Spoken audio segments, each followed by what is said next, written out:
piece at the end. That's my starting point. And I don't have it, I left that stamp at home. Forced to make a different decision.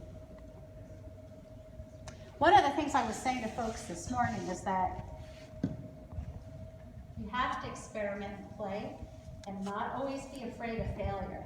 If you keep doing the same thing, whatever it is, you're not going to grow. Sometimes my growth in my career has been because I've had a bad show. And it made me go back to the studio and think, well, that's not working. What else am I going to do? It's good to push yourself out of your comfort zone sometimes. My husband used to say when I wouldn't apply to certain shows, it's like buying a lottery ticket. If you don't buy the ticket, you're surely not getting in. Just do it. Try it.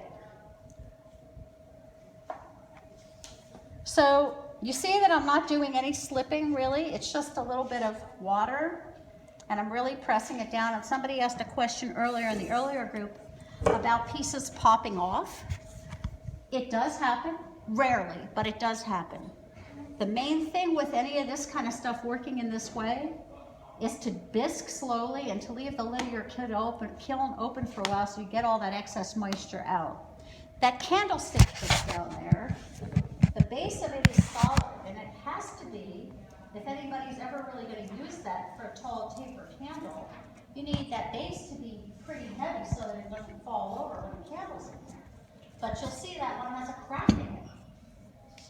I have to bisque those really slowly. In fact, I don't make those anymore. I made them for this competition. My husband's like, oh, you're going to make those again? I said, no, sorry, that was a one-time deal.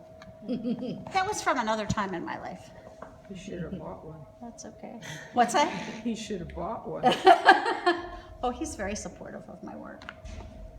He's very supportive. So I'm kind of making a collage, and you see that I'm working pretty intuitively. You don't have to worry about when you put the top slab on top, you have those two slabs on one on top of the other. These two? Yeah. You don't have to worry about any air being in between there when you pump. Okay, so that's why I was talking about bisquing slowly. These are pretty well adhered. I've never had those be a problem. And actually nothing this size, it's when I have bigger pieces. Bisque very slowly, and it's not the air. It's the steam in the air pocket. But no, I haven't had a problem with that actually. What if you're in a studio where you don't control the temperature of the biscuit? I was just saying, you don't use So do you control when you put your piece to be fired? No, I take classes, so I don't control. Well, then you have to be a lot more cautious and take those things into consideration. If that were the case, I would slip and score. It takes a lot more time, but if you keep your lid open for on a disc? What's that? How long You do you can keep dry your your lid open? Hours. Now, at a studio where Linda and I both used to work, we would warm the bisque kiln up with the lid open overnight. But that was also because we had student work, which ranged from young kids that are making big solid pieces to very experienced people. But a load had all of that.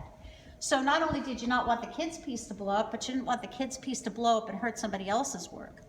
I usually leave my lid open, and I have a Scut 1027. It's one of those 7.5 cubic feet electric kilns. And then I have a smaller Crest kiln. I'll leave the lid open generally for an hour or two. For the candlesticks, a lot longer. The portholes are not enough, huh? Just the whole No, I thing. leave the lid open. Lid open. Then I'll shut the lid and I keep it on low, again, for another hour. And then I crank it up from there. So if you just use your cone, your rods, you can't really control. Yeah, that's it. with a cone. Yeah, yeah. And just keep it on low. And always leave your top peephole open anyway, even if you're blaze firing. Now with the candlesticks, when I was doing those years ago, I thought, well, I'll put them in the middle of the kiln so they're not so close to the elements. No, what I needed was to put them next to the elements so they dry out. So the ones that were next to the elements did better. The ones that were in the middle, they didn't get enough heat before I closed the lid. Those were the ones that blew up. So sometimes you learn the hard way. But when it's only your work, it's a lot different than if you're affecting somebody else's work, of course.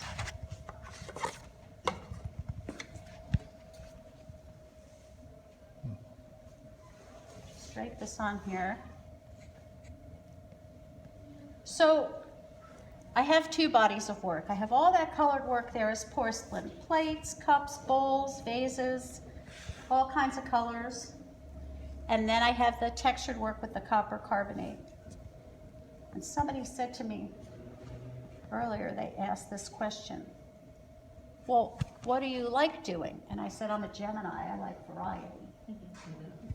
I like them both. And then another gal said, you can't show all that in one place. I said, come to my booth. So you need to tell a story when you're setting your display up. That's my theory. So I will put out my textured work, and what I learned to do, and it took me years to figure this out, put the biggest pieces out first, because they're making a big statement. And then I work the smaller pieces in. But you need enough work from both so that they show up. So that the textured work gets me accepted into shows and competition, this competition, the colored work sells more. I sell both, but the colored work I think speaks more to the general public. So I'm lifting this up off the table so that I'm not affecting anything down here. And I'm rolling in and in. I don't want to roll off and stretch my seam, but I want to make sure it's really adhered. Oh, so I was starting to say, so my theory about my work is less is more, except for when more is more. So don't stop halfway. So, you know, this is less is more. Take this off of here. It's quiet, it's one color, it's got a little decoration. And that piece at the end, that's more is more, that big piece with the pods in it. So, you know, don't be wimpy about it, one way or the other. But I like doing both. Okay, so I need to get this upright in a minute. Not just yet, I like to decorate back here. So the textured work is definitely more is more.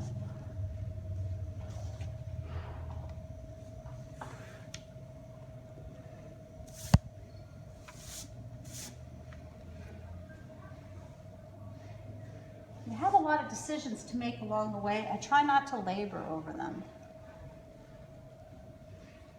Trust your gut. Sometimes when I teach workshops, there are certain activities that I have people do, or we do a warm-up exercise, and I say, okay, you're gonna have 10 minutes, make 3 of these. And one time I taught a workshop, and this gal, when it was over, told me, she decided I couldn't make her do that. No, but that wasn't the point. Just explore and experiment. All right, so now when I pick this up, I have to decide where the seam's gonna be. I have to decide quite what the shape's gonna be, and I want some of those add-ons to be in the front. Yeah, this guy's too clunky.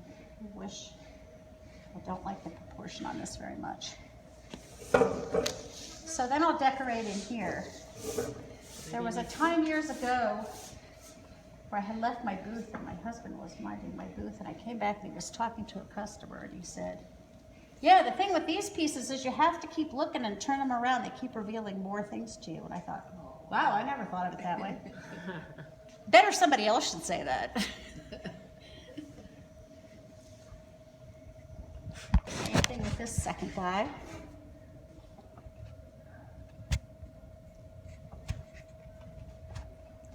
And if we pretend I had several of these and it was time to put it together, I would cut off the end, put it on top of the second one and cut it to match so they're a similar size. Then I squeeze it together a tiny bit, because when these dry, they want to open up. So I squeeze it together a little bit and smear it together here. Just give it a little smush and smear it together. And at home, I would not be assembling this now. I'd make 4 or 5 more of these. Then I'd attach the bottoms to all of them. I would make the handles first and kind of set them aside, depending on the weather, cover them up or leave them uncovered till they were firm. So everything would be leather hard. So we're pretending. Fast forward the clock. It's 20 minutes from now. What's that? One of the guys had a torch, he was fast forwarding. Woo! Yeah. I have a microwave oven that I use. So I have a little microwave, a very weak microwave, that if I need to dry handles or something. But that microwave and we know each other. Back in the day, I blew things up, but I can dry my handles out in there pretty good. I don't recommend it unless you really kind of know. So when I'm ready to attach this, I'm just gonna put some slip on here and I mark where I'm gonna put it. Then that tells me where to score. This is a rib that I cut up and inserted in this X-Acto tool. Score both sides.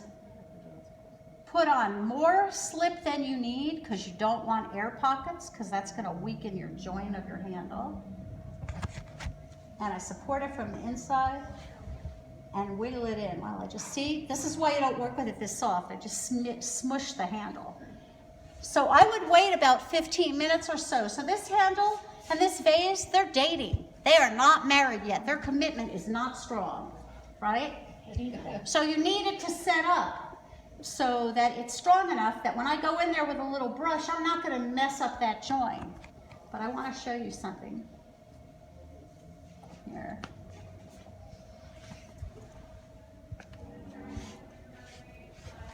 So think about that handle placement. Think about that handle placement. Where you put them makes a huge difference. I think this is pretty static. I like them up higher. Might be interesting to have one high and one low, but I definitely wouldn't put, yeah, I definitely wouldn't put too low here because, again, I think this piece looks bottom heavy to begin with. And if I put those two handles down there, it's gonna make it look even heavier. And if you are trying a new series of work, try things in all different places till you see what you like. And if you're looking at somebody else's work that you like or don't like, stop and take a moment and analyze it. Why is it you like it? You know, not just it's nice, but really think about why it's speaking to you because you can translate that into your work. Not that you're gonna make somebody else's work, but you'll know. So here are some words to keep in mind related to that. This is a list of what I call design watchwords that I came up with years ago. You probably have this. I think we did this at the design workshop. Here you go, this one. This as your piece. And the reason you want the even thickness is things are going to dry better that way. They're less likely to warp or crack.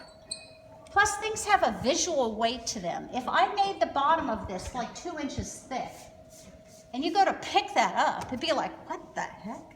So things do have visual weight. There's a certain expectation we have visually. Get this junk out of here. So luckily for me, I bought a pug mill a couple years ago. I taught a workshop at Leslie's a couple years ago, and there was a gal in that she makes these projects. She teaches kids. They have no scraps. I don't know how the heck she does it. Because she looked up and said, you must have a pug mill. Well, yeah, but even before I had a pug mill, this is how I work. I recycle the clay, I use it, but. Lynn, why did you make this one so much heavier? Because you're gonna put a tall taper candle in there, and if it's not heavy, it's gonna fall over. I don't know if everybody does put a candle in there, but I have to sell it with the assumption that that's a possibility. Okay. Good question, though. Okay, so I'm trying to do this so people can see that this thing isn't in the way here. So I make a ring of water on this slab. And I don't want the water to get off the slab and have the whole thing stick and all that. But I just put a lot of water in here. And again, I would not be doing it at this stage. This would be a little firmer. But we have an hour and a half and we're not going to stay here for half an hour watching it dry, right? So put it down. There's a little downward pressure and then I'm rotating it. And it forms its own joint. It tells you when to stop. When it does that, you want to just leave it. And again, you don't want to trim it up yet because you want that joint to be firm. So I would do this for all the 6 or 8, and then by the time I got to the 8th one, hopefully I could come back to And that you don't one. need to score that because it's wet. No, enough. because it's wet enough, yeah.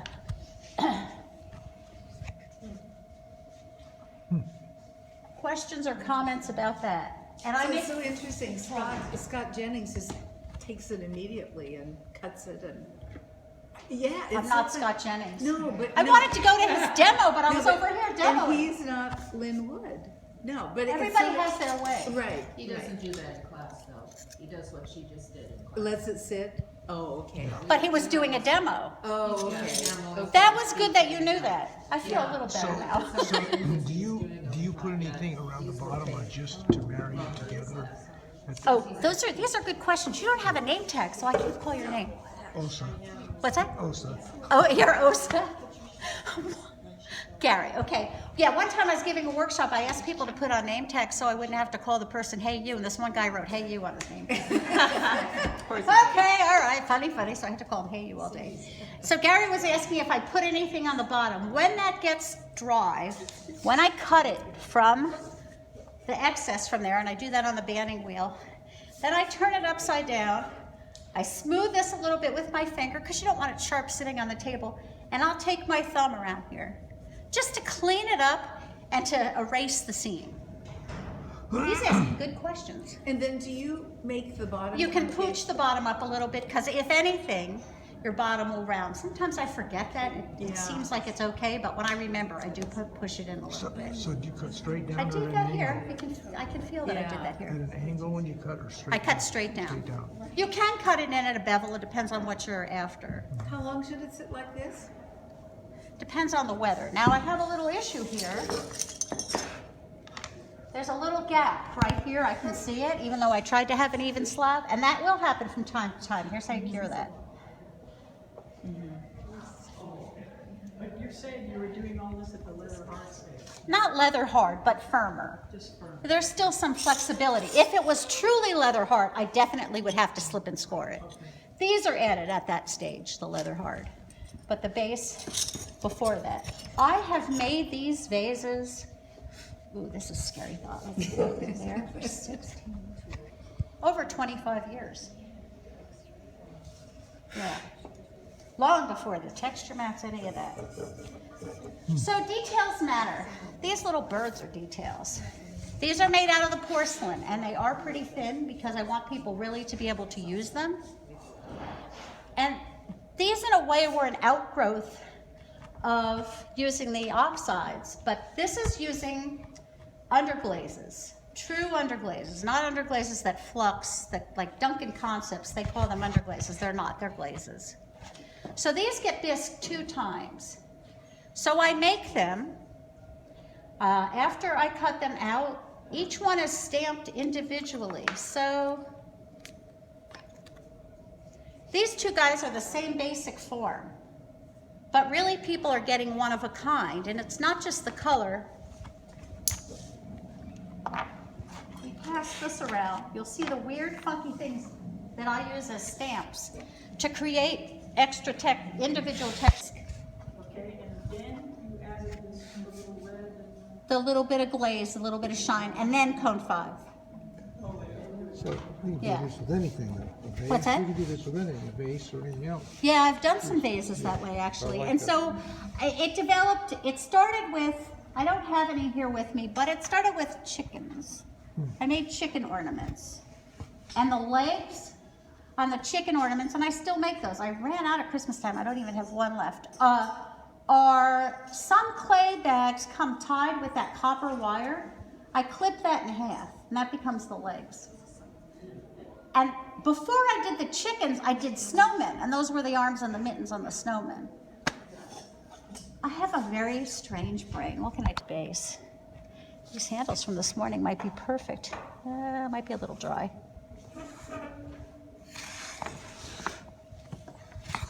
Okay, so I'm gonna run something by you guys. I ran it by the group this morning. For a couple of years now, I've had this idea of writing a book. To write a book that has like a dozen projects in it. And I was gonna call it the Baker's Dozen, but I have a new idea that I call it the Dirty Dozen, and cross out the word dirty and say the Muddy Dozen. And it would have a dozen projects, and each project would have the step-by-step lesson in it, a picture of the finished project, and the back of the book would have all the templates for the projects. So I said this in a workshop, and this one gal said, people don't buy books anymore. Huh? depends on your age, depends on who. So her idea was, I could come up with a lesson and I could sell the lesson as like a packet on the internet. Oh, I've seen those. You can do both.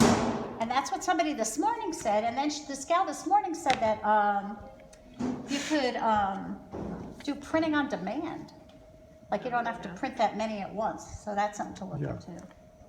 The thing that makes me a little bit nervous about selling it in a packet is if I sell it to you, aren't you going to give it to 5 of your friends? I don't know how they My do friends DR. don't do what I do. Well, so you're a bad person, but you know, to pick, but you know what I'm saying? Wouldn't people do that? I would think people would do that. I don't know, but I could do both. I'll probably never get around to either one, so we'll The do. library books get shared with 100 people. What's that? A library book gets shared by 100 Well, there's that people. too, yeah. For one person at a time. Well, it was like when I started this business, people told me I should copyright these.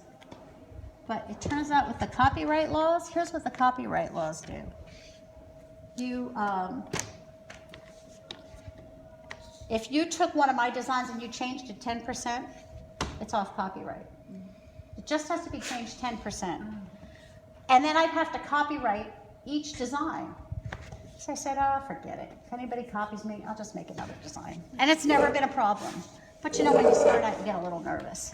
All right, enough of that. So here this is. So I know that my left-hand side is going to be right here. And I'm a lefty, by the way. Just FYI. I'm going to leave a space here, and in a few minutes you'll see why. By leaving a space, you mean you're making it bigger? No, right here I'm purposely not putting any texture. Thank you for asking that question for clarity's sake. All right. Is anybody learning anything? Sure. Oh, okay. Just checking if I'm doing my job. I love teaching. I do. I love it. Some people don't. I love it. So normally I would have the, if I have a choice, I'll put the clay on top because I can feel the clay going in. But in this instance, I want to see where it is. So, and I'm purposely putting an angle on this, and we'll talk about that in a minute. So I know my pattern ends here, so I need my little blockade guy here. Is that a little wet for now, or is that where you want it? If you were gonna, A little wet, not too bad, a little bit. I don't want the rest of this pattern, I just want the lines. That's what this is. I've marked this with a Sharpie back here. So I'm using that strip of cardboard to block that off.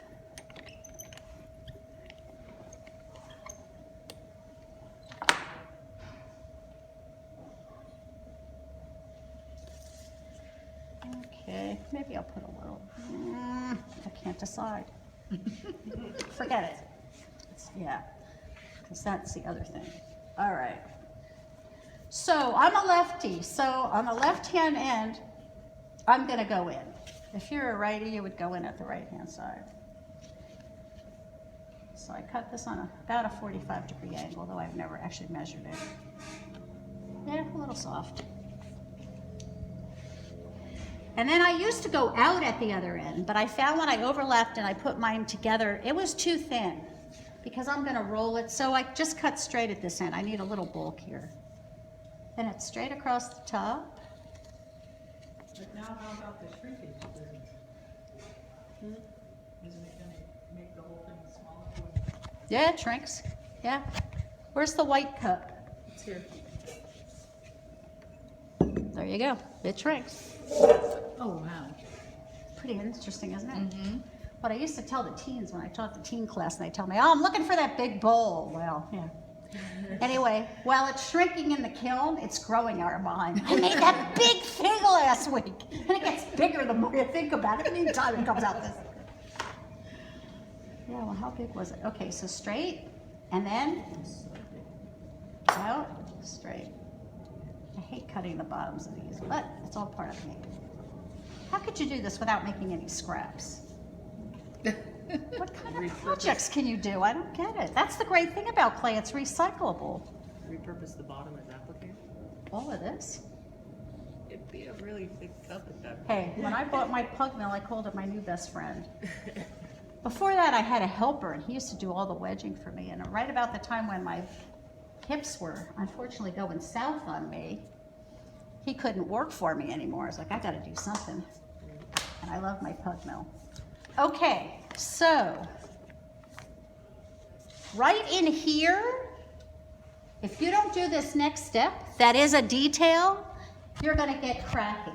So I just go in there and I'm gonna put some pressure in here. So instead of it being sharp like that, it's gonna be a little more rounded.